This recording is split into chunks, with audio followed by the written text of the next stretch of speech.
Ողջույն։ Փաստացի հարթակի վիդեոդասերի շրջանակում այսօր կխոսենք NASA Firms-ից, որը հնարավորություն է տալիս քարտեզի վրա տեսնել աշխարհի տարբեր վայրերում հրդեհների մասին ինֆորմացիան։ Ինչպես կարելի է կրահել անունից, այս աղբյուրը պատկանում է ամերիկյան NASA գործակալությանը։ NASA Firms-ի միջոցով կարող են քարտեզի վրա տեսնել աշխարհի տարբեր վայրերում հրդեհների մասին ինֆորմացիան։ Երբ բացում ենք քարտեզը, կարմիր կետերով նշված են այն տարածքները, որտեղ վերջին 24 ժամվա ընթացքում առկա է եղել կրակի օջախ կամ ջերմային անոմալիա։ 24 ժամ ասելով նկատի է առնվում երեկվա մեկնարկից,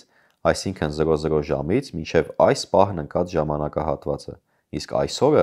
այսօրվա մեկնարկից մինչև ներկա պահը։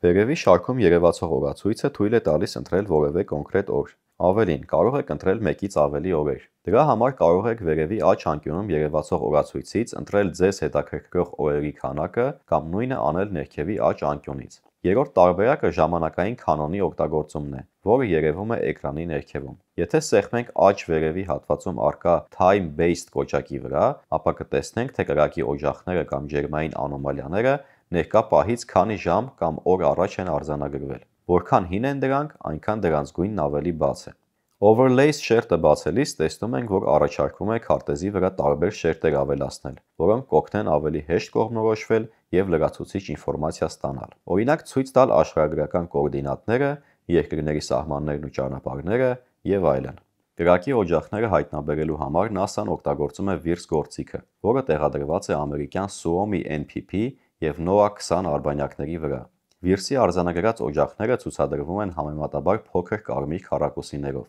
NASA-ի կողմից կիրառվում է նաև MODIS գործիքը, որը տեղադրված է ամերիկյան Terra և Aqua արբանյակների վրա։ Դրա արձանագրած օջախները ցուցադրվում են համեմատաբար մեծ կարմիր քառակուսիներով։ VIRS-ը հաջորդել է MODIS-ին և ավելի ճշգրիտ է։ Հարկ է ընդգծել, որ որքան փոքր նեղ տարածք է ընդգրկում քարտեզի վրա երևացող կետը, այնքան դրա տեղադրությունն ավելի հստակ է։ Եթե MODIS-ի մեծ կարմիր քառակուսին ընդգրկում է 1000 մետրի վրա տարածք, այսինքն 1 քառակուսի կիլոմետր, ապա VIRS-ի փոքր կարմիր քառակուսին ներառում է 375 մետրի վրա տարածք։ Էլ ավելի ճշգրիտ են ամերիկյան Landsat արբանյակներից ստացվող տվյալները։ Դրանք 30 մետրի վրա տարածք են ընդգրկում, բայց հարցն այն է, որ NASA Firms-ը Landsat արբանյակներից տվյալներ է ստանում ոչ այնքան հաճախ, որքան մյուսներից։ Բացի դրանից, Landsat-ների տվյալները NASA Firms-ում երևում են 2022 թվականի հունիսից, այնինչ VIRS-ի ու MODIS-ի տվյալները թե ավելի հաճախ են ստացվում, թե ավելի վաղուց են կիրառվում։